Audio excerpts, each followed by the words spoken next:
Eu cumprimento os irmãos com a paz do Senhor. Quem está feliz com Jesus hoje?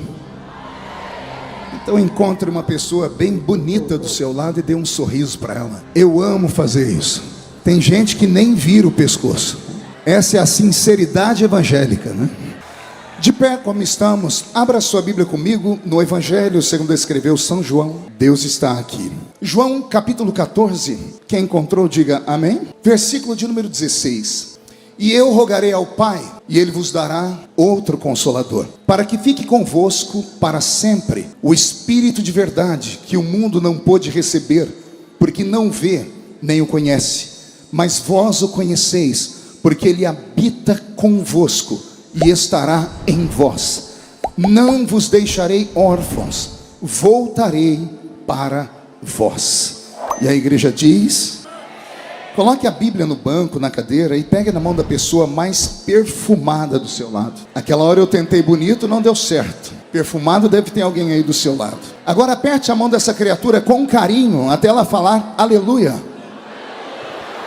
Pentecostal que não faz barulho. Está com defeito de fabricação, não é? Vamos orar mais uma vez. Senhor, nós te exaltamos, nós te glorificamos. E nós entendemos que dentro de mais alguns minutos, e mais uma vez, este ginásio ficará pequeno para o tamanho da glória que o Senhor vai mandar do alto dos céus. Os que vieram tristes começarão a saltar de alegria. Os que vieram se arrastando não voltam para casa se arrastando. Hoje voltarão voando nas asas de um novo tempo. E antes que eu comece a revelar os seus mistérios, cerque este ginásio com a sua glória. E num raio de 5 quilômetros, onde houver um demônio alojado, eu dou a esses demônios segundos para sumirem daqui. Porque se não sumirem, serão queimados pelo poder da sua glória que aqui será derramada. Rasgue os céus sobre Camboriú nesta noite. Manda anjos de fogo descerem aqui. Que estes anjos desçam trazendo brasas de fogo nas mãos. Comecem a esparramar estas brasas entre nós. E onde houver um crente cheio do Espírito Santo, pega ele nesta noite, Jesus. Toma ela nas suas mãos esta noite. E faz isso agora. Agora. Agora. Agora, meu Senhor.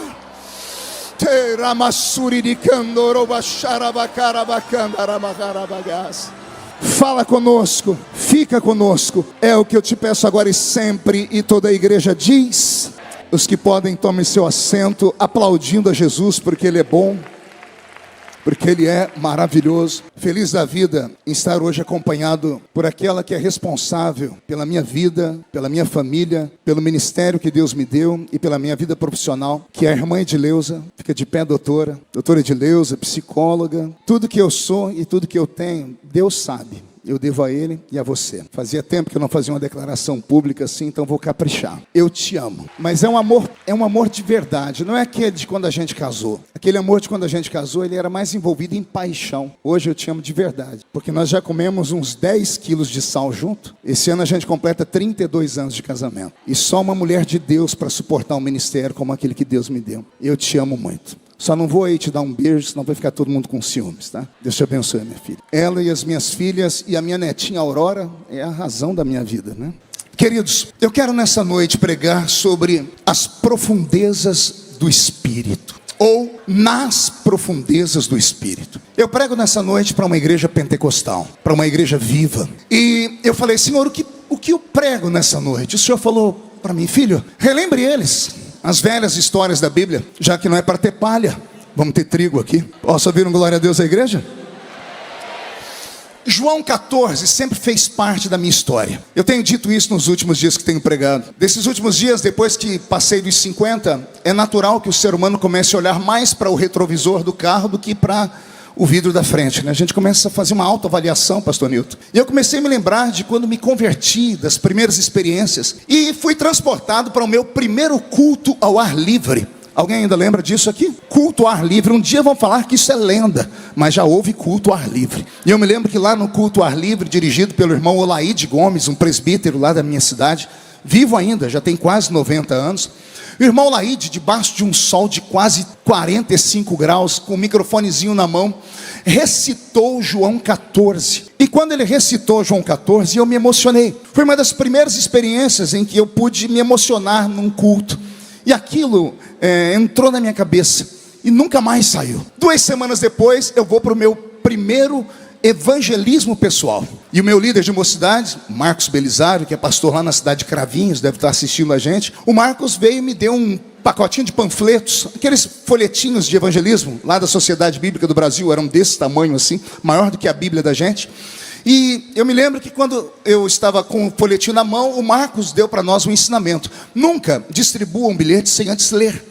As pessoas precisam saber que você sabe o que você está entregando. Vai que alguém te pergunta. E eu, novo convertido, muito obediente, Alex, fui lá para um cantinho e comecei a ler o folheto. E o folheto era João 14. E eu fiquei tão feliz, porque foi o texto que mexeu comigo 2 semanas antes, que eu li uma vez, daqui a pouco eu li de novo com os olhos fechados, e abrindo e fechando. Na terceira vez eu já tinha decorado o texto. Quando eu vi que eu tinha decorado o texto, eu chamei o meu companheiro de evangelismo, que era o Márcio Sestari. O Márcio só tinha 2 dentes na boca, era o zagueiro e o atacante, era analfa de pai e beta de mãe. E eu falei: Márcio, meu primeiro milagre como crente. Ele falou: qual? Decorei João 14. Ao invés de ele ficar feliz comigo, ele olhou para mim e disse assim: isso não é milagre, todo assembleiano conhece João 14. Me deu uma tristeza, mas para mim foi uma grande conquista. E com o passar do tempo eu descobri que de fato João 14 é quase um texto áureo para os crentes das antigas. Quer ver? Alguém se lembra o que está escrito lá? Não se turbe, credes em Deus, porque na casa de meu pai, se não fosse assim, porque vou preparar-vos lugar, e virei outra vez, e vos levarei para mim mesmo, para que onde eu estiver, estejai vós também. Olha que texto magnífico, que texto lindo. Basta uma leitura, basta apenas uma recitação, e o coração da igreja se enche de fé e de alegria. Porque estas palavras de João 14, bem como João 15, 16 e 17, são transformadas nos últimos ensinamentos de Cristo para o seu colégio apostólico. João 14 deveria estar bem no final do Evangelho de João, e não no início, ou não no meio, como aqui está. Os estudantes da Bíblia Sagrada sabem que eu não estou falando nenhuma heresia aqui. A Bíblia não foi um livro escrito para ser comercial, para ser vendido. Quem escreveu a Bíblia nem imaginou que um dia ela teria o alcance que teve. Imagine vocês que esse livro que você carrega na sua mão, ele levou 1.600 anos para ser escrito. Eu não disse 160 semanas, eu não disse 160 anos. Foram 1.600 anos para ser escrito. Quase 2 milênios. Ou seja, o primeiro escritor da Bíblia e o último escritor da Bíblia nunca se conheceram. Mas quando a gente lê o primeiro livro e o último, parece que os dois sentaram em uma mesa, bateram um papo longo e disseram: eu começo e você termina a história. Não é que lá no Gênesis começa com um casamento entre Adão e Eva? E não é que o Apocalipse termina com outro casamento entre Cristo e esta noiva que está aqui tão bela, me ouvindo nessa noite pregar? Pois bem, olha que coisa bela é o livro sagrado, Renan. A Bíblia Sagrada tem essas nuances de revelação. Pois bem, João 14 para mim, ele é mais ou menos como a Bíblia foi escrita. Como a Bíblia Sagrada levou 1.600 anos para ser escrita, ela não foi escrita para nós aqui, não é colocada em ordem cronológica. Por exemplo, se eu perguntasse a todos aqui qual foi o primeiro livro da Bíblia a ser escrito, com certeza a maioria, não porque não tem profundidade, mas por falta de conhecimento mesmo, iriam dizer que foi o livro do Gênesis. Mas o primeiro livro da Bíblia a ser escrito foi o livro de Jó. Interessante que quem escreveu Jó também escreveu Gênesis, Êxodo, Levítico, Deuteronômio e Números. Quem foi ele? Moisés. Moisés escreveu o Pentateuco e também escreveu o livro de Jó. E também escreveu vários salmos da Bíblia. Olha só, tem pessoas aqui que não sabiam que Moisés havia escrito salmos, porque não lê a Bíblia, que está aí na sua cabeceira. Então a Bíblia Sagrada não foi um livro escrito para ser comercial, por isso não está em ordem cronológica. Bem como os evangelhos. Os evangelhos que nós temos aqui, nós temos que chamá-los de milagres. Perguntem por quê? Só falo se todo mundo perguntar.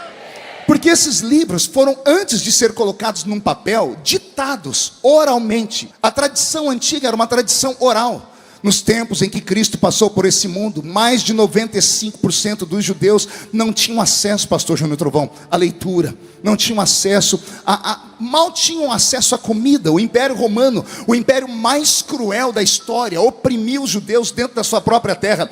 75% daquilo que eles produziam eram tomados como impostos. Então os judeus eram colocados como chinelo, como escória na sociedade. Então mal sabiam ler e escrever. Então tudo o que eles viam e ouviam, eles memorizavam e passavam de pai para filho, de filho para o filho do seu filho, e assim, até que alguém teve a capacidade de colocar o Novo Testamento escrito para nós em um lindo papiro, e chegou até nós hoje como palavra de Deus.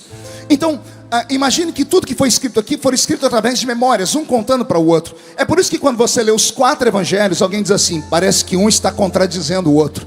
E não está. Um evangelista diz que um cego foi curado no culto, o outro diz que foram 2.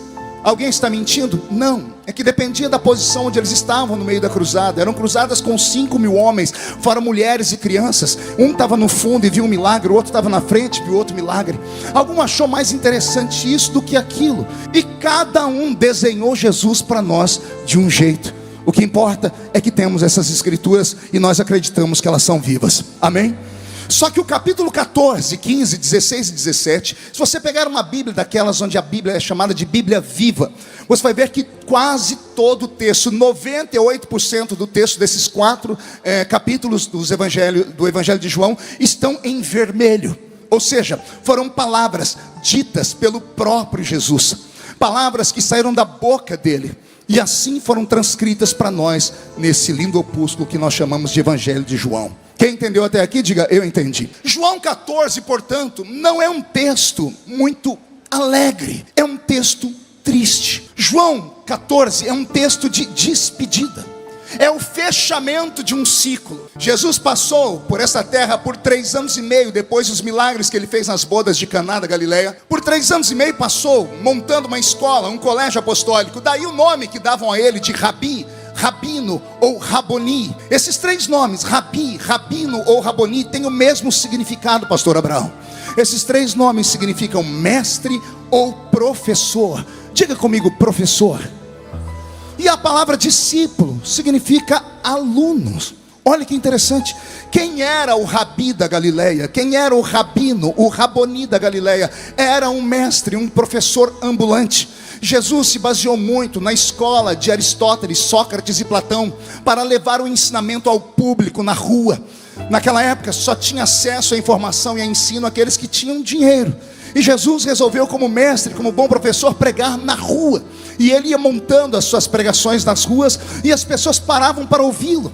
E não paravam para ouvi-lo porque ele era apenas um bom orador, é que tudo que ele falava fazia sentido a eles. Quem começa a ler os evangelhos, como eu comecei há muito tempo, acaba se emocionando, porque você vai ver que Israel vem de um momento dramático, e traumático. Imaginem que antes de Jesus, por 400 anos, o Israel de Deus, a nação eleita, escolhida, santa, não ouviu a voz do seu Senhor. Por 400 anos, daquela nuvem chamada Shekinah, a nuvem da glória de Deus, desapareceu da história. Por 400 anos não se levantou profetas, não houve milagres, não houve sinais, nem houve prodígios, nem nos céus e nem na terra. Fazia 400 anos que Israel estava abandonado. Por 400 anos eles ficaram como crianças que não têm pais. Por 400 anos eles achavam que a ira que eles provocaram em Deus foi tão grande que Deus jamais os olharia de novo. Passou os 400 anos e olha o que aconteceu. No meio do deserto sai um homem cabeludo, magro, com o nariz adunco, uma barba comprida, usando uma roupa feita de pelo de animal. Ele entra dentro de Jerusalém aos gritos, dizendo: é chegado o reino de Deus na terra. A secura espiritual era tamanha que as pessoas pararam para ouvir aquele troglodita pregar, porque ele mais parecia um Neandertal, um homem das cavernas, do que um ser humano já civilizado, pela roupa que usava, pelo cabelo, pela barba comprida. E quando pararam para ouvir aquele homem, começaram a beber da fonte dele. Detalhe: esse homem chamado João Batista nunca fez um milagre, nem uma dor de dente ele curou, nem um cego enxergou, ninguém que passou perto dele viu algum milagre acontecer. Mas as multidões corriam atrás deles para ouvi-lo, porque estavam com sede de ouvir uma palavra de verdade. não queriam mais ouvir palavras falaciosas nem mentirosas, não queriam ouvir promessas vazias. E quando viram ele chamar todo mundo de raça de víboras, eles disseram: chegou um homem de verdade para pregar. Profeta é desse jeito, não fala o que a gente quer ouvir, fala o que nós precisamos ouvir. E foram ouvir o João Batista. Um dia perguntaram por ele: és tu o Messias? Ele disse: eu não sou digno nem de desatar as alparcas dos pés dele. Eu vos batizo com água para arrependimento, mas ele, quando chegar aqui, vos batizará com o Espírito Santo e com fogo. Quando a Bíblia Sagrada chama Jesus de estrela da alva, de estrela da manhã, ela não mente. O que é a estrela da alva, senão aquela primeira estrela que brilha depois de uma noite extremamente escura? E quando ela brilha, as pessoas começam a observar dizendo: o sol já vai chegando aí atrás, porque depois de uma escuridão tenebrosa vem a luz. Quando Jesus chegou a esse mundo, ele chegou como a estrela da manhã. Depois de 30 anos de idade, escondido nas bordas de Caná da Galileia, ele faz aquele milagre, transformando aquelas 6 talhas d'água em vinho. A notícia começa a correr a boca miúda, e as pessoas começam a falar: chegou um profeta na terra. E as pessoas começam a deixar as suas casas, as suas fazendas, as suas chácaras, os seus sítios. As pessoas que já não tinham muito, deixaram o pouco que tinham para caminhar atrás dele. E daí vem a palavra procissão. As pessoas andavam atrás dele, atrás de uma procissão, primeiro para ouvir o que ele falava. E você deve ter lido na Bíblia Sagrada relatos. As pessoas diziam: que homem é esse, que tudo que ele fala mexe com o coração da gente. Vocês devem se lembrar do testemunho daqueles 2 discípulos do caminho de Emaús, lembram? Depois que Jesus desapareceu na mesa do pão, um olhou para o outro e disse: porventura não ardia o seu coração enquanto ele falava conosco?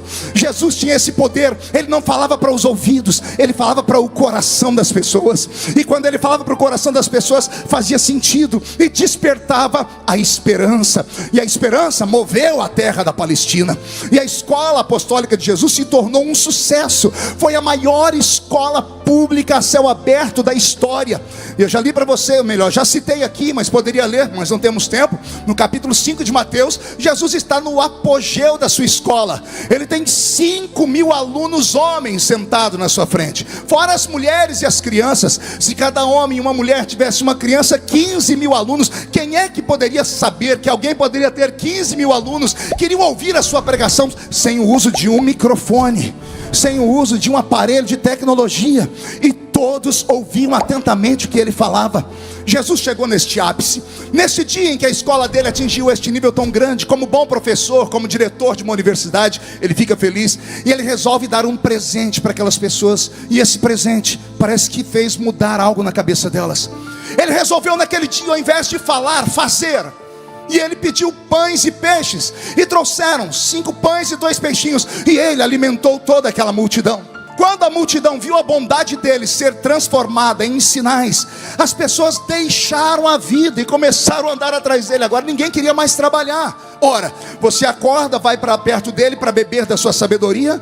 De vez em quando ele ainda faz uma obra, um milagre, ele cura alguém, e ainda ele alimenta você com pão e peixe.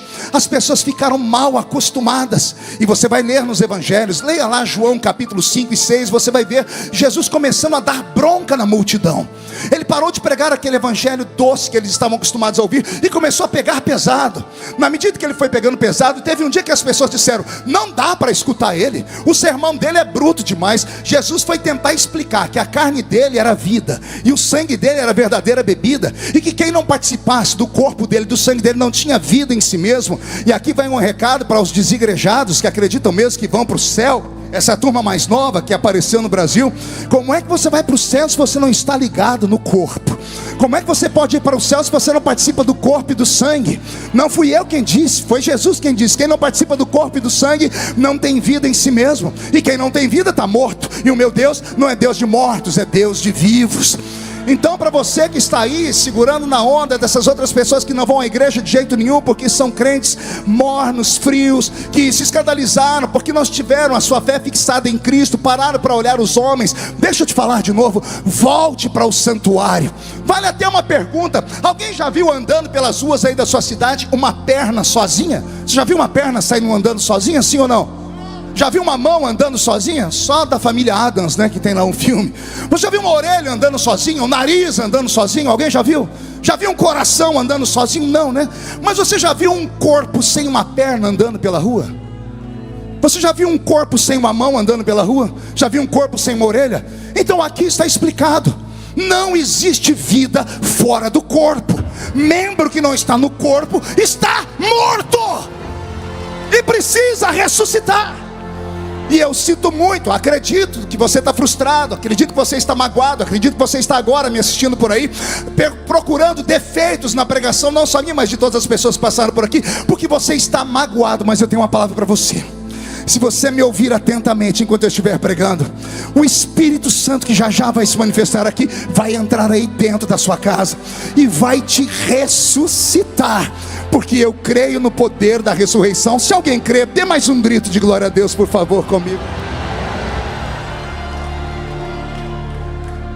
A multidão correndo atrás dele por causa de sinais. Jesus começou a dar bronca, a multidão começou a diminuir, as pessoas começaram a se afastar. E como todo professor, ele deve ter ficado meio chateado. E aí ele deu bronca mais dura ainda. Teve uma hora que ele deu uma bronca tão violenta que ele contou quem tinha sobrado, só tinha 12. Aí ele olhou para os 12 e disse: e vocês não vão embora também não? E ele virou as costas. Daqui a pouco ele escuta uns passinhos, ele olha para trás, tá os 12. Eu imagino os 12, um agarrado no outro, com medo da voz dele, e dizendo assim: e para onde iremos nós? Para onde iremos nós, se só tu tens palavra de vida eterna?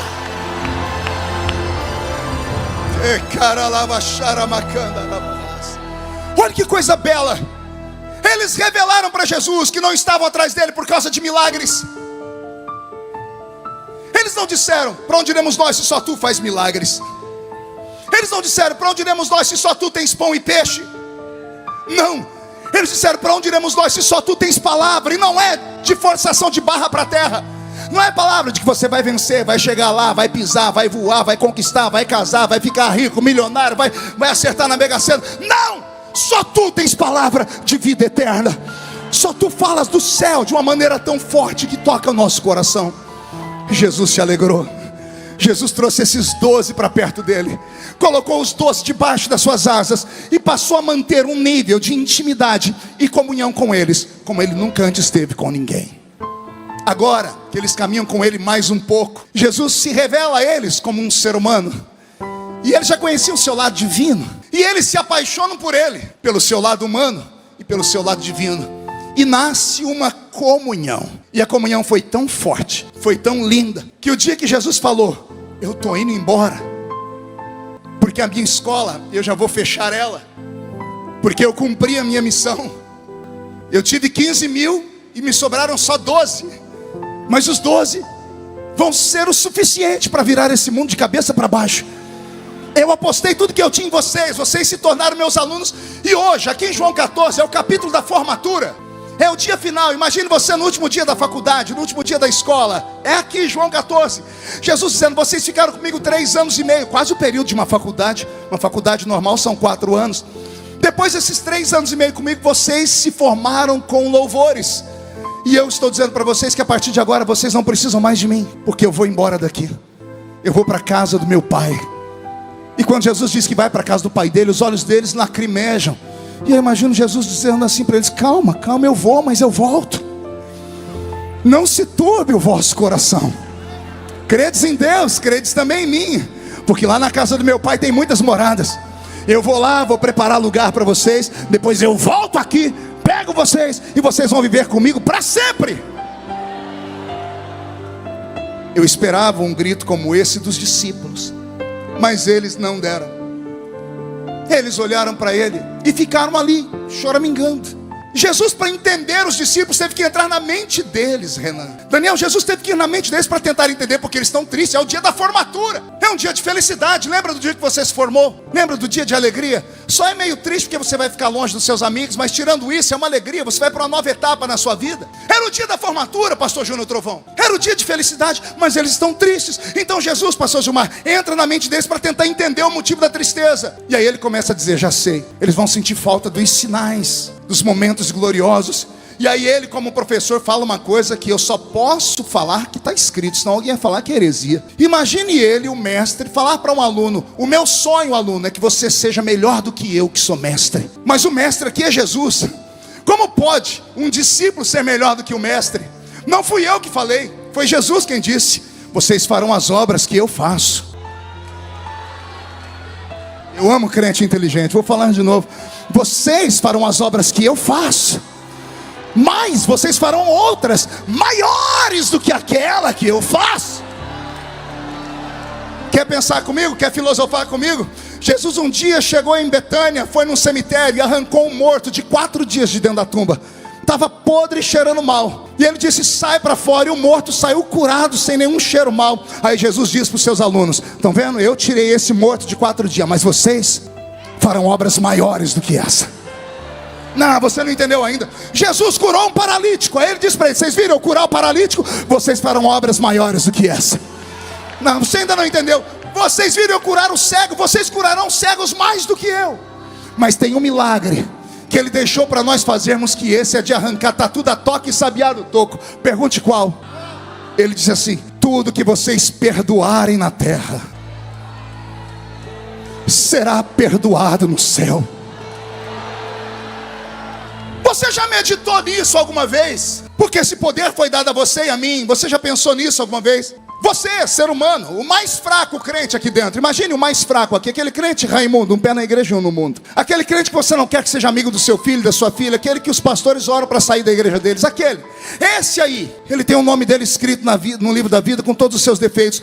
Se esse crente capenga estiver passando numa esquina, e Deus lhe guarde, ele passar por um acidente, e lá no acidente ele ver uma pessoa entre a vida e a morte, se ele tiver a capacidade de chegar perto dessa pessoa e fazer a oração do pecador com ela, e fazer essa pessoa confessar que Jesus é o Senhor, aquela pessoa pode ter sido assassina, prostituta, pode ter sido ladrão, pode ter sido adúltero, aquela pessoa vai direto para o céu, porque está escrito: o que vocês ligarem na terra será ligado no céu.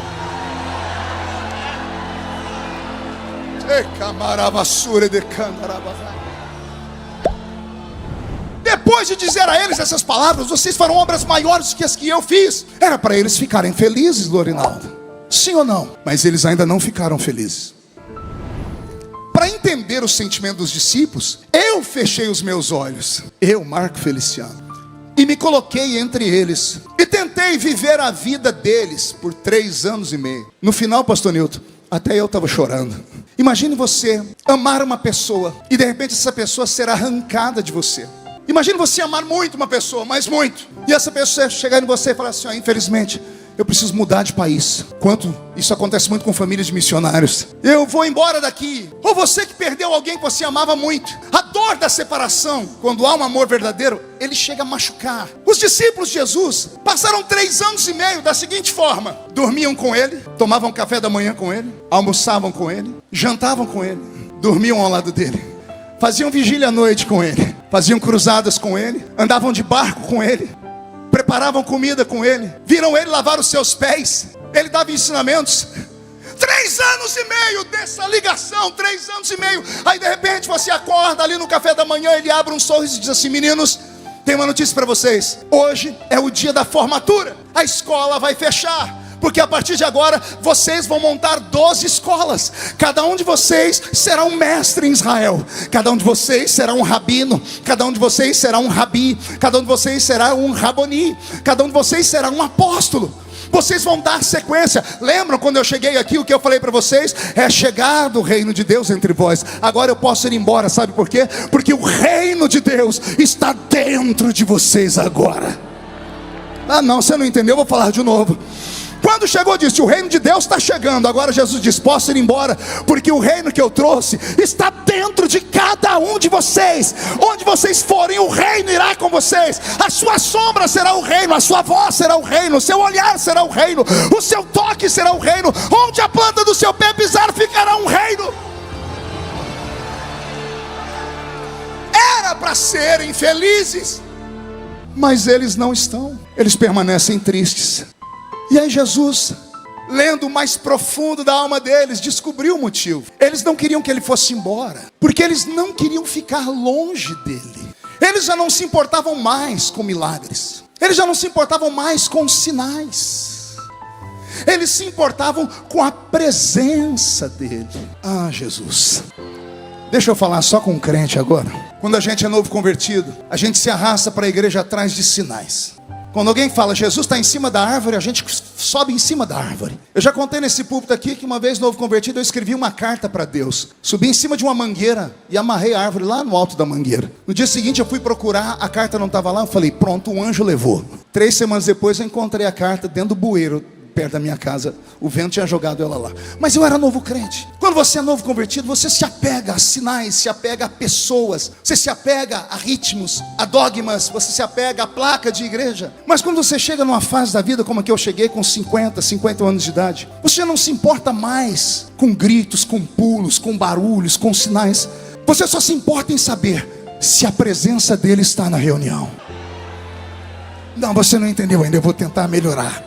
Eu quis dizer que não vale a pena estarmos aqui nessa noite só para vermos homens e mulheres que têm talentos incríveis. Porque homens vêm e vão. Quantos já passaram por essa tribuna aqui? Quantos já passaram e de repente desapareceram? Quantos já passaram e voltaram? Hoje eu vi o pastor Gesiel pregar aqui depois de 40 anos. Pregou aqui pela primeira vez. É lindo isso, mas nós chegamos e vamos. Chegamos e vamos. E a festa permanece. E os crentes permanecem. Porque o evangelho, ele é autossuficiente. Ele se renova, as pessoas são salvas.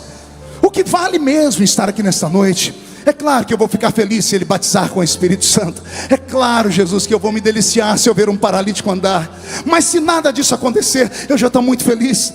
Porque esse corpo, essa carcaça que está envelhecendo já se arrepiou umas 4 vezes. E não é arrepio de frio nem de calor. Não é arrepio de quem está com febre. É arrepio sabendo que tem uma presença invisível aqui dentro. E eu não sei se mais alguém está sentindo essa presença aqui. Porque quem sente essa presença pode se levantar contra ele 11.000 demônios. 1.000 cai de um lado, 10.000 cai do outro lado, e a pessoa não é atingida. Quem está com a presença de Deus dentro do seu coração pode se levantar contra ele o inferno. Pode se levantar a Rede Globo, o PT, pode se levantar o inferno, pode se levantar o capeta, demônio, anticristo, besta, falso profeta, Zé Pilintra, Zé Pilantra, Chucaveira, Tranca-Rua, Preto Velho, Nega Velha, Folha de São Paulo, Estado de São Paulo, Veja, CNN. Levanta quem quiser, se levanta para cair. Porque eu sei que eu não estou sozinho. Aleluias. Ele está aqui. A presença dele está aqui. E quando Jesus percebeu que eles iriam sentir falta dele, ele consertou a história, Júnior. Ele falou, entendi por que da tristeza. Vou alegrar vocês. Como, Jesus? Eu vou, mas não vos deixarei órfãos. Isso mexeu com a mente deles, pastor Wesley. Não vos deixarei órfãos. E eles estatalaram os olhos, eu imagino. Como assim? Não vai deixar a gente órfão? Como? Aí ele diz, eu vos enviarei um outro Consolador. A palavra outro, no original, significa gêmeo. Esperar sua mente entender. A palavra outro significa gêmeo, idêntico, igualzinho. Jesus está dizendo, eu vou, mas eu vou mandar o meu irmão gêmeo para ficar com vocês. Ele é igualzinho a mim, ele é idêntico a mim. Só que ele vai ter um up a mais, porque ele será um outro consolador. A palavra consolador, paracleto. O que é paracleto? O que conforta, o que protege, o que cobre, o que te tira do frio, o que te assopra quando você está no calor, o que te levanta quando você está doente, o que faz companhia quando você está sozinho. Jesus está dizendo, eu vou, mas eu não vou deixar vocês sozinhos. Eu vou mandar o meu irmão gêmeo, e quando ele chegar aqui, ele vai suprir as carências da alma e do espírito de vocês. Eu me emociono. Eu vos enviarei um outro Consolador. Os olhos deles devem ter aberto mais ainda. Eles querem saber quem é esse Consolador. Digo eu, não a Bíblia. A mente deles pensando, Gabriel, Miguel, um querubim, um serafim. E Jesus diz, não, eu vos enviarei o Espírito da verdade. Espírito com E maiúsculo. O Espírito da verdade. Jesus começa a dizer que o mundo não conhece, porque não vê. Mas vós mas vós o conheceis, porque ele habita convosco, e ele estará em vós. Vou falar de novo pausadamente para isso entrar na sua alma. Jesus começa a dar uma revelação profunda demais. Ele disse: já resolvi o problema da carência. Sentem falta da minha presença? Não vão sentir. Eu vou mandar o Espírito Santo, e o Espírito Santo vai suprir a minha falta. Todavia, quando ele chegar, vai ter o mesmo processo. Vocês vão ter que conquistá-lo. Vocês vão ter que caminhar com ele. Vão ter que aprender a ouvi-lo. Vão ter que aprender a falar com ele. Porque ele não é um vento, ele é uma pessoa. O Espírito Santo não é uma coisa. Nós pentecostais somos tão místicos que às vezes esquecemos que o Espírito Santo é uma pessoa. Tratamos ele como se ele fosse vento, água, óleo e fogo. E ele não é nada disso, isso são elementos. Ele não é um elemento, ele é um ser. Ele tem as faculdades desses elementos. Assim como a água limpa, o Espírito Santo limpa. Assim como o fogo queima, purifica, burila, ele também faz. Assim como o vento esparrama, ele também esparrama. Assim como, o que faltou? Água, fogo? Não. O óleo, assim como o óleo consagra, ele também consagra e separa. Então o Espírito Santo, ele tem essas faculdades, mas ele não é uma coisa. Ele não é um negócio. Ele não é algo. Ele é mais do que isso. Pastor Nilton, isso aqui é para rir. Primeiro culto que eu fui pregar da mocidade, minha mãe foi no culto me escutar. Minha mãe não era crente. Eu arrumei uma gravatinha de crochê, fiquei até com o pescoço parecendo um frango destroncado. Aí minha mãe foi no culto e eu preguei com aquela veemência de um assembleiano. Terminou o culto, a minha mãe chorando. Ela não aceitou Jesus naquele dia. Mas chegou em casa e ela disse: meu filho, vem cá, me explica o que foi aquilo. Eu falei: o quê? Nossa, você estava falando devagarinho, daqui a pouco você começou a gritar, daqui a pouco você começou a ficar vermelho, eu achei que você ia infartar. Daqui a pouco você começou a dar um soquinho para cima, uns pulos. O que é aquilo, meu filho? E eu falei: ah, mãe, é que tem um negócio que me pega. Aí minha mãe falou para mim: já sei, é encosto. Eu falei: não encosto não. Ela falou: ai, meu filho, você falou que é um trem que te pega. Eu falei: mãe, eu vou entender, vou estudar, depois eu conto para a senhora o que é. Eu não dormi aquela noite, porque eu sabia que não era um encosto. Aí eu fui para a escola dominical, chamei meu professor, falei: me explica o que aconteceu comigo. Aí ele me explicou, e eu fui para minha mãe e falei: mãe, deixa eu explicar para a senhora. Eu falei errado e já pedi perdão para Jesus. O que aconteceu comigo não foi que uma coisa me pegou. Não era um negócio, não era algo, era alguém. Como assim, pastor? Tem alguém dentro de você. E o problema da sua vida é esse: você não dá valor a esse alguém que está dentro de você. Você é tão egoísta, acha que o mundo gira em torno do seu umbigo. Você quer que venha por um culto e Deus levanta o profeta para ir falar com você direto, com o dedo apontado no seu nariz. E se isso não acontecer, você diz: não vem mais essa igreja, vou para outra. E se vai na outra igreja, não acha o que fazer lá, vai para outra. Daqui a pouco você acaba abrindo uma igreja para você mesmo, que você acha que o mundo gira em torno do seu umbigo, quando na verdade não é assim. O Espírito Santo, ele é amigo, ele é companheiro, e ele está conosco. Só que há um processo. Jesus disse: ele estará convosco. E se tudo der certo, ele estará em vós. Diga comigo: com. Diga em. De novo: com. Diga em. Eis aqui o que Jesus está falando. Quando esse Espírito de verdade chegar, que vocês já o conhecem, porque ele estará convosco e ele estará em vós. Pastor Ronaldo, por favor, me ajude aqui, vem cá. Fique aqui comigo do meu lado, pegue na minha mão. Aqui sou você e aqui o Espírito Santo. Ele está convosco. Você vai para a escola, você volta, você dá meia volta. Para onde você vai, ele vai com você, porque ele está convosco. Mas não se alegre muito, porque ele só está com você. Agora olha o que pode acontecer. Você vai querer ir em algum lugar que ele não quer que você vá.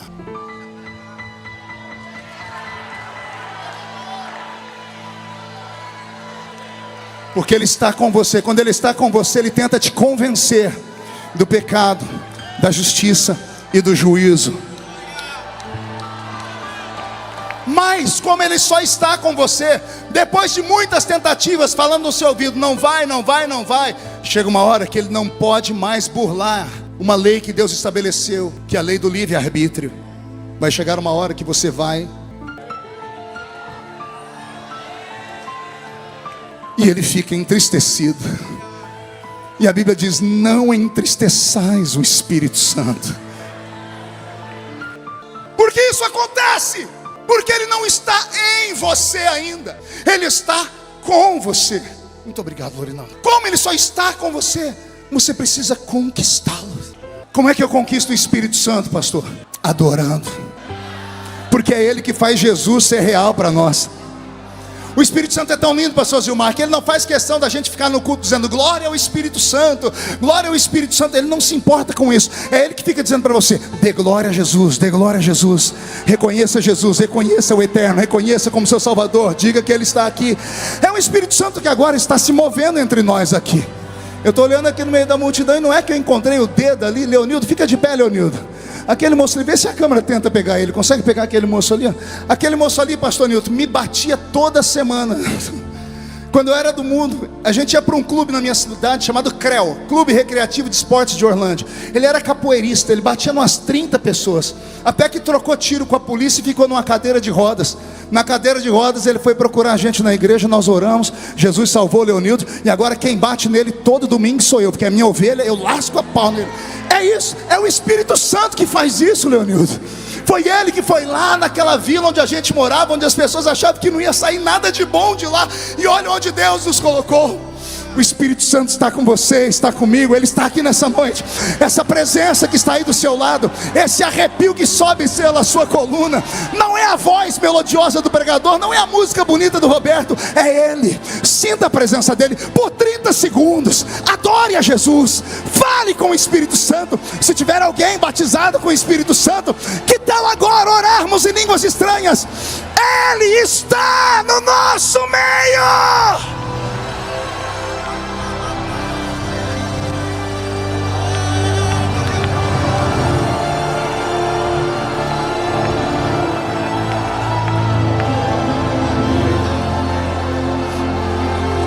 Ah, Jesus, segure aí.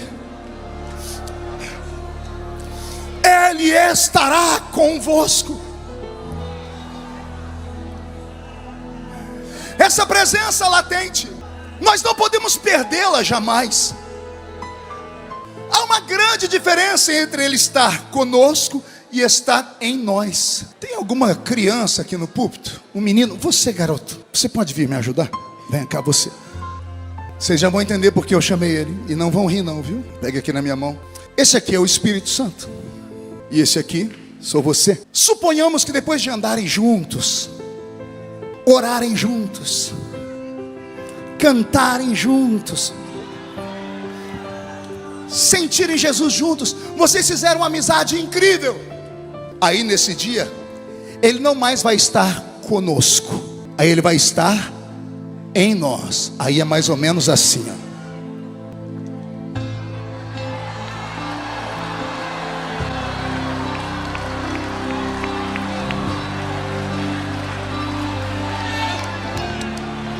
Não ia conseguir fazer isso com você, Lorival. Ia cair nós dois aqui, Lorinaldo. Qual é o seu nível de intimidade com o Espírito Santo? Qual é o seu nível de graça diante dessa pessoa linda que está aqui entre nós? Quando você chegou nessa festa, depois de anos ele te esperando aqui, ele estava em uma dessas portas, ou talvez estava em todas.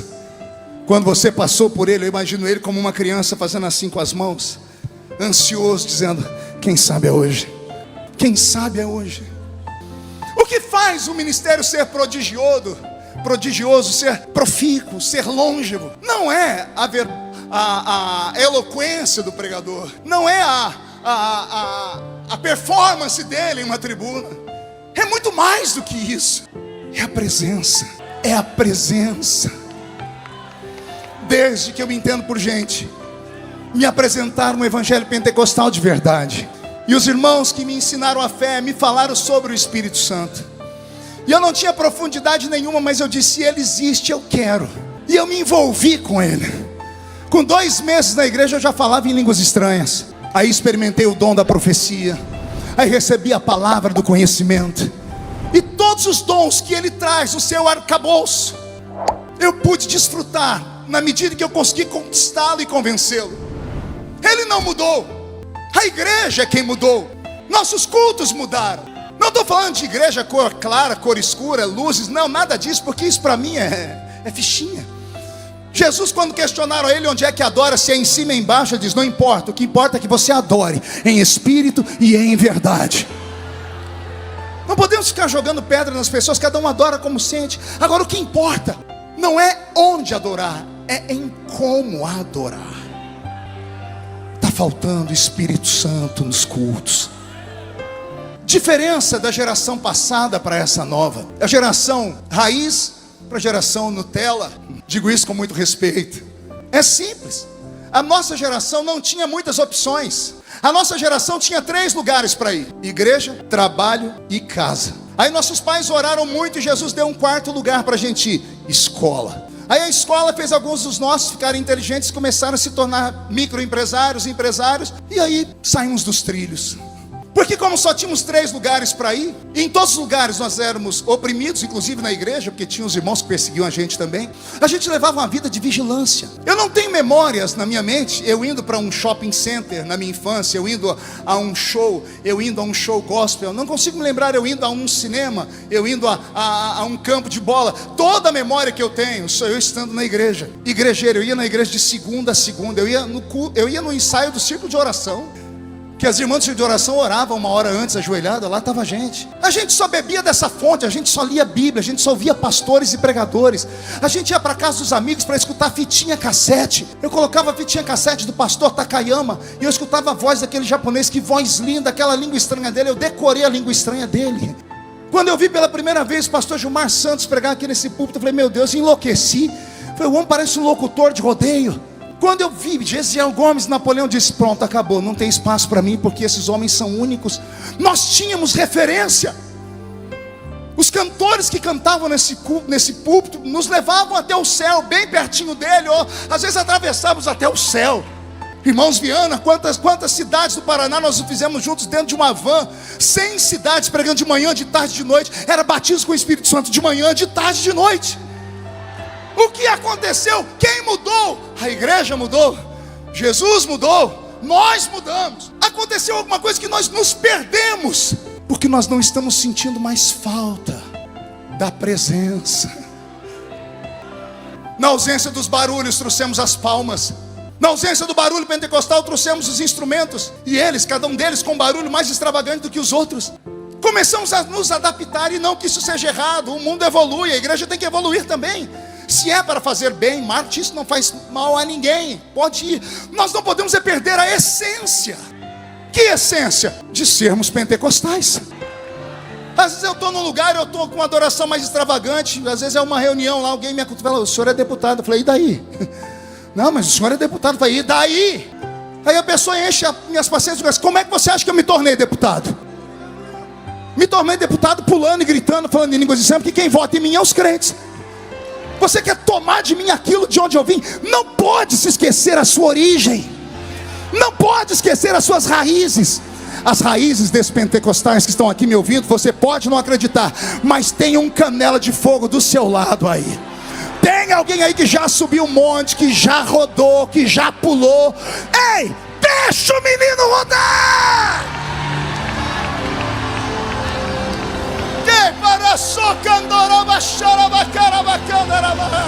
Quem gostou, coma muito. Quem não gostou, vomite ou saia. A porta da rua é serventia da casa. Isso aqui não é congresso para qualquer um. É Gideões missionários da última hora.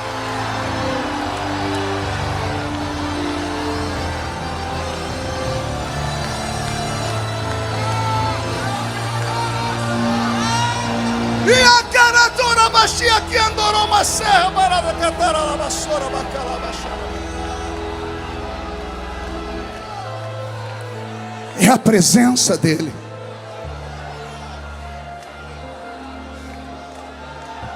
Daniel Candeias, vem cá, fique aqui por favor, filho. Hoje eu estou ilustrativo, fique aqui. A Bíblia tem um texto que os pentecostais amam. Evangelho de Marcos, capítulo 16, versículo 15 em diante. Ide por todo o mundo e pregai o evangelho a toda criatura. Quem crer e for batizado será salvo, mas quem não crer será condenado. E estes sinais seguirão aos que crerem em meu nome: expulsarão demônios, falarão novas línguas, pegarão nas serpentes, se beberdes alguma coisa mortífera não lhes fará dano algum, porão a mão sobre os enfermos e os... Olhe para suas mãos. Olhe frente e verso. Você acha que é essa mão aí que cura alguém? O que você vê quando olha para sua mão? Anéis, esmalte, unha encravada, calos. Você acha mesmo que é essa mão que cura alguém? A Bíblia diz: onde a planta do seu pé pisar, eu te dou por herança. Olhe para o seu pé. Tenta lembrar a última vez que você viu ele. Você acha que esse seu pé é chulezento, fedorento, cura alguém? Joanete frieira, unha encravada, bicho de pé. Tem uns crentes que têm vergonha do pé, porque a unha dele parece um chofar, né? Olho de peixe. Você acha que esse seu pé chulezento que cura alguém? Pergunte para mim, como acontecem os milagres, pastor? Só falo se todo mundo perguntar. Alguém produz os milagres em você. Meu lado, Daniel, mão esquerda na minha cintura, segura firme. Mão direita em cima da minha mão direita. Fecha os dedos em cima da minha mão, fecha. Tranquilo, mas firme aqui, tá? Pé direito, pé esquerdo, vamos caminhar.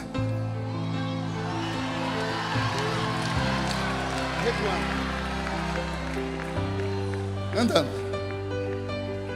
Quando a Bíblia diz: porão a mão sobre os enfermos e os curarão, quando você vai colocar a sua mão, vai uma outra mão junto com a sua. Quando você põe a sua mão, a enfermidade não reconhece, mas a dele, a digital que criou o corpo humano, que fez o homem com as suas mãos, quando a mão dele vai com a sua enfermidade, vai embora. Equilibra agora, Daniel, segura firme, levante o pé direito, equilibra. Quando a Bíblia diz: onde a planta do seu pé pisar, eu te dou por herança, não é o seu pé que toma o território, é que quando você pisa, alguém pisa lá com você.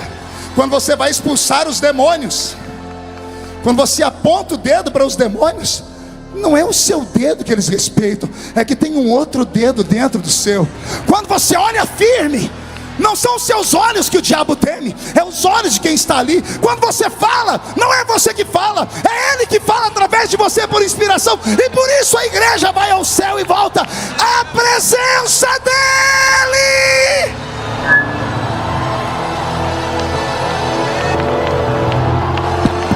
Ele está aí.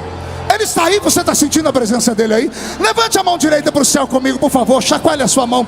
Coloque no ombro de quem está do seu lado agora com carinho e respeito. Agarre o ombro dessa criatura. Agarrou? Chacoalhe essa pessoa até ela ficar irritada agora. Irrita ela, por favor. Ó, tem gente que nem para me obedecer presta. É para chacoalhar, chacoalha ela. Diga: Deus te trouxe aqui para isso. Sacode, diga: para isso. Deus te trouxe aqui para te dar um sacode nesta noite. Tá faltando presença.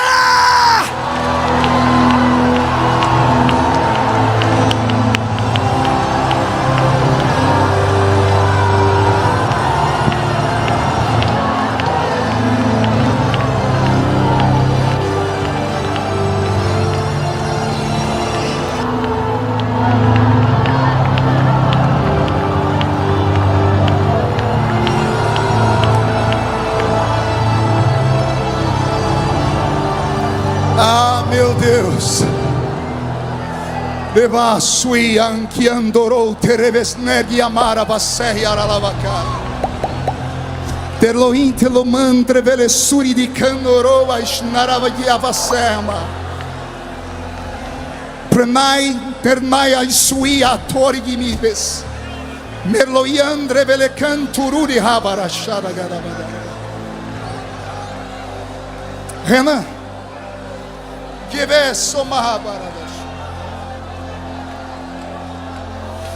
meu filho,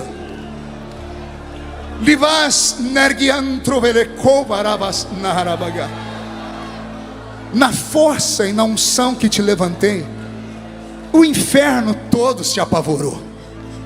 Na sua juventude, encontrou o inimigo formas de te acusar. O diabo pediu sua alma para cirandar, mas eu não deixei, porque quem começa a boa obra termina a boa obra. Vigia, porque lugares onde os seus pés não pisaram ainda te aguardam.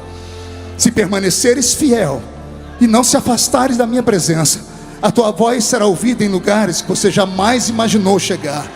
Porque o que tenho contigo te revelei lá no alto do morro. lá naquela casa do canto, naquele barraco despencado, com aquela mulher simples que disse: olha, meu filho, eu, Senhor, te levanto e te seguro. Agora, meu filho, eu te digo assim: prepara, porque este ano vou soprar o seu nome e o inferno será sacudido. Recebe da minha presença e da minha graça, diz o Senhor.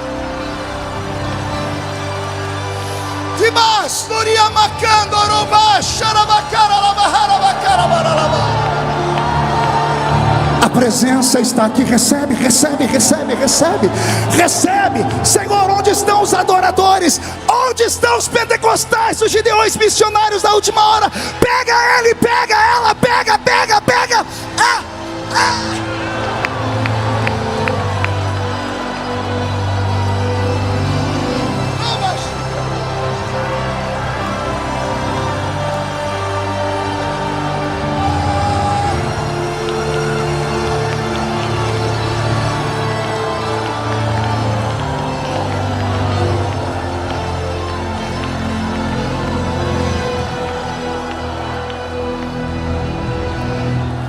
Segure mais um minutinho, já estou terminando.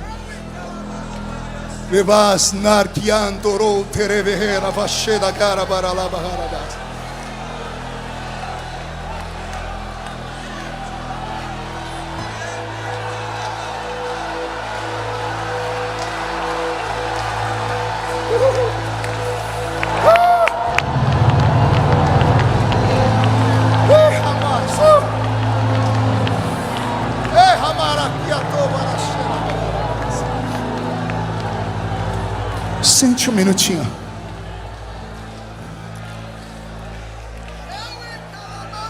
A Bíblia Sagrada, ela é tão rica na doutrina do Espírito Santo, que eu poderia passar aqui horas com vocês comentando os textos. Mas tem dois que eu preciso falar antes de entregar o microfone. Quando o Espírito Santo veio sobre os nossos irmãos no dia de Pentecoste, foi um movimento único na história. Os discípulos haviam se reunido com Jesus 2 dias antes. 2 dias antes o Senhor havia ressuscitado, ou melhor, já estava ressuscitado, e apareceu por um período de 40 dias ao povo. E 2 dias antes de terminar os 40 dias, 38 dias assim dizendo, Jesus se reuniu com os 12 discípulos. Melhor 11, porque Judas, o Iscariotes, tinha se suicidado. E a Bíblia diz em João capítulo 20, verso 22, que Jesus soprou sobre eles, assim,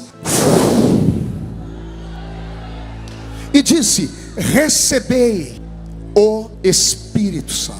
Os discípulos que receberam o Espírito Santo pelo sopro da boca de Jesus, agora receberam uma ordem, lá em Lucas capítulo 24, verso 49. Ficai em Jerusalém, até que do alto sejais revestidos de poder. E esses discípulos subiram para Jerusalém, e quando chegaram no solapé da montanha próxima a Jerusalém, tiveram um último encontro com Jesus. E Jesus olhou para eles e disse: e há de ser que virá do alto um poder que vai envolver vocês com tanta glória, que vocês vão se tornar testemunhas da minha história em Jerusalém, Samaria, Judeia e até os confins da terra. A pergunta que eu faço: quando Jesus, em João 20, 22, chamou os 11 e fez assim, e disse: recebei o Espírito Santo, eles receberam sim ou não? Sim ou não? Sim ou não? Sim, mas nesse dia eles não falaram em línguas, não curaram os enfermos. Eles receberam o Espírito Santo aqui, porque Jesus soprou perto da narina deles. Eles respiraram o Espírito Santo. O Espírito Santo entrou dentro deles. O Espírito Santo até aquele momento estava com eles. Agora com Jesus, tendo soprado sobre eles o Espírito Santo entrou dentro deles. E agora que eles já estão cheios do Espírito Santo, o Senhor dá a eles mais uma palavra. Não é suficiente, Ismael. É como Jesus está dizendo: vocês já tiveram ele do lado de vocês, ele já está dentro de vocês, e agora eu quero que vocês fiquem em Jerusalém. Por quê? Porque do alto vocês vão ser revestidos de... E quem desceu sobre eles em Atos dos Apóstolos 2? Vamos lembrar o texto? E estavam todos reunidos no mesmo lugar, quando de repente veio do céu um som, como de um vento forte e impetuoso, e encheu a casa onde estavam assentados. E foram vistos por eles línguas repartidas como que de fogo, as quais pousaram sobre cada um deles. E todos foram cheios do Espírito Santo e começaram a falar em outras línguas, conforme o Espírito Santo lhes concedia que falassem. Quem desceu sobre eles? Não ouvi. Então quer dizer que existem pelo menos 3 formas, 3 níveis de relacionamento com o Espírito Santo. Um é quando ele está conosco, um é quando ele está em nós, e outro é quando ele está sobre nós. Vamos lá? Com, em, sobre. Consegue me acompanhar? Com, em, sobre. Todo mundo fazendo? Com. Pergunte para o seu irmão, em que nível você está? Tem uns aí me olhando com a cara feia, parecendo que foram batizados com pote de vinagre. Achou que eu não ia falar, né? Esses eu sei em que nível deles estão. Estão aí, desde que o culto começou, com essa boca travada, essa boca de aço, essa língua de ferro, esse queixo de concreto. Estão num culto pentecostal, mas não sentem nada. Estão com o olho seco, parecendo olho de sapo que morreu no dia de enchente. O seu nível com o Espírito Santo está lá embaixo. Mas tem uns aqui que, se eu der corda, eles vão para o céu antes da gente, sendo arrebatados, porque eles têm o Espírito Santo sobre eles. Olha o que eu aprendo. Quando o Espírito Santo está conosco, ele nos convence. Quando ele está em nós, ele nos guia. E quando ele está sobre nós, ele nos usa. Quando ele está conosco, ele nos convence. Jesus está nas águas. Vamos usar o exemplo do Filho de Deus. A Bíblia diz em Lucas que Jesus desceu às águas para ser batizado. E quando ele foi batizado, o sinônimo do arrependimento pleno do homem, ao sair das águas, o Espírito Santo vem sobre ele em forma corpórea de uma pomba. O Espírito veio com ele, ou seja, nesse momento de convencimento. Saindo dali, a Bíblia diz, e Jesus, agora cheio do Espírito Santo, foi guiado pelo Espírito ao deserto para ser tentado. Está entendendo? Uma coisa é o Espírito Santo estar com, outra coisa é ele estar em você. E agora ele vai para o deserto. E depois que ele sai do deserto, tendo vencido o diabo, as enfermidades não paravam de pé diante de Jesus. Os demônios não paravam de pé diante de Jesus. Os milagres aconteciam, porque ele passou pelos 3 níveis: o Espírito Santo com, o Espírito Santo em e o Espírito Santo sobre nós. O que está faltando para nós nesses últimos dias?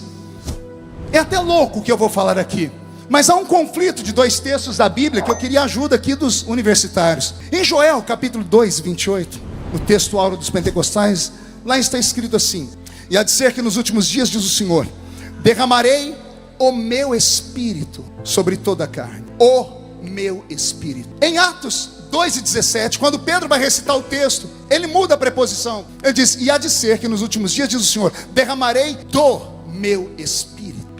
Qual texto está correto? O ou do? O é um artigo definido. Do é uma preposição desconexa. É a preposição de mais um artigo definido o. Aí nós temos do. Derramar o Espírito é pegar o Espírito e colocar em cima da pessoa. Derramar do Espírito é pegar os dons do Espírito e dar para a pessoa.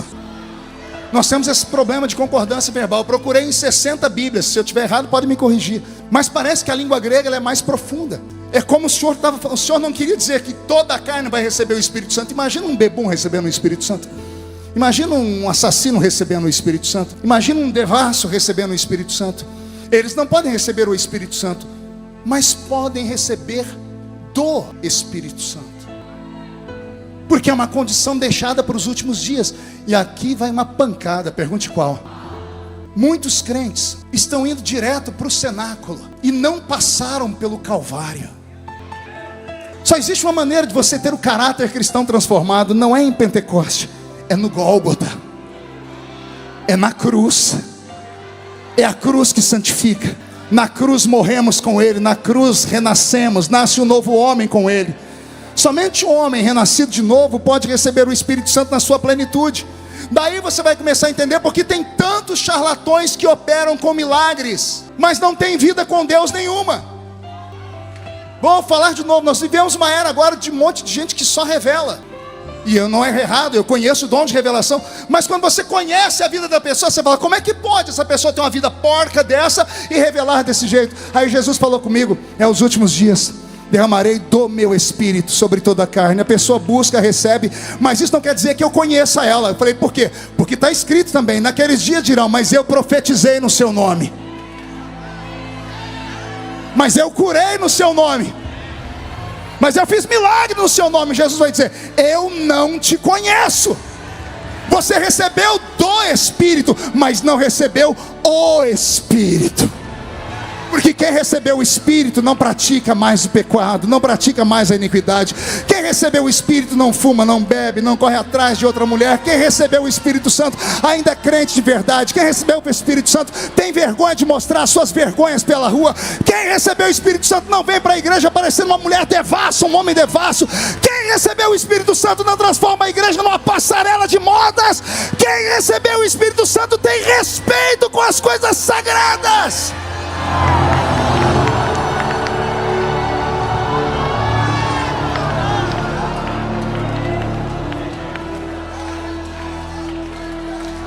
Nesta noite não se importe muito em receber mas procure receber porque se você receber o Espírito Santo, o restante vai acontecer naturalmente na sua vida. De uma coisa eu tenho certeza: o Senhor Deus não entregará esta geração na mão do diabo. O diabo não vai fazer festa. Eu disse semana passada na igreja de Blumenau, pastoreada pelo pastor Niltinho, que eu vim agora de uma viagem pelo Oriente Médio e voltei de lá preocupado. Estamos na iminência de uma terceira guerra mundial. Israel está se segurando para não retalhar o Irã. A França entrou no meio da história, estão fazendo de tudo para segurar a nação de Israel. Essa semana, os Estados Unidos da América, quase todas as universidades foram tomadas por manifestantes de esquerda, chamando o povo judeu de povo do demônio. Estão praticando o antissemitismo a olhos nus. Estamos na iminência do que a Bíblia Sagrada chama de Apocalipse. Estamos na iminência de uma terceira guerra mundial. E se houver uma guerra mundial agora, uma terceira guerra mundial, com os armamentos bélicos, com armas de destruição em massa, armas atômicas, vai ser a maior ceifa que já aconteceu em toda a história. O único interessado nisso é Satanás, porque Satanás sabe que se houver uma terceira guerra mundial, nesse mundo promíscuo, perdido e ateu, milhões de vidas, bilhões de vidas irão ao inferno sem conhecer Jesus. Jesus não vai deixar isso acontecer. Vai vir um avivamento antes disso. Repito, vai haver um avivamento antes disso. E acredito que está começando aqui nos Gideões essa noite. Ora, eu cheguei aqui e foram me falar: pastor, está tendo mais gente vindo para Gideões agora do que a última vez da grande festa. As pessoas começaram a procurar de novo, estão com fome, não aguentam mais comer comida enlatada de verdade, não conseguem mais comer lixo tóxico de internet, não conseguem mais assistir pregadorzinhos que acham que são pregadores de verdade, mas ficam sentados nos banquinhos com a perninha cruzada assim, com óculosinhos bonitinhos na cara, dizendo: não importa o que você fez no verão passado, Jesus te ama do seu jeitinho mesmo, vem assim mesmo, vem de fio dental mesmo, vem, pode dar uma cheirada numa carreira de cocaína. Aqui não, Satanás, aqui ainda tem palavra e pão quente do céu. Vai haver um avivamento no Brasil. Quem acredita que esse avivamento vai acontecer? Se coloque sobre os seus pés, se coloque sobre os seus pés.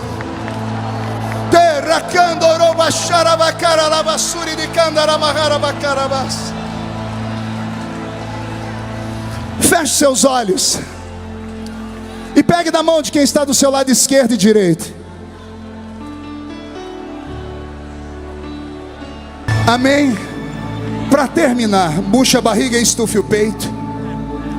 Olhe nos olhos de quem está do seu lado.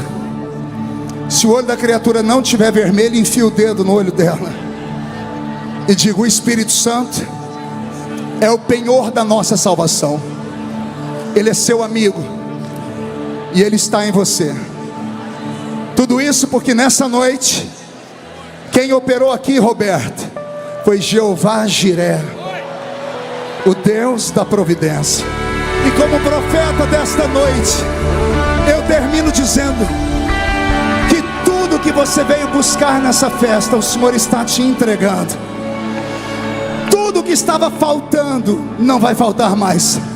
O Senhor vai providenciar a paz, a saúde, o casamento, o emprego, a porta aberta, um ministério prodigioso. E quem viver verá, para ver o que Deus fará na sua vida ainda neste ano. E só quem acredita diga: eu creio. e 1.030 pessoas aceitando Jesus no YouTube.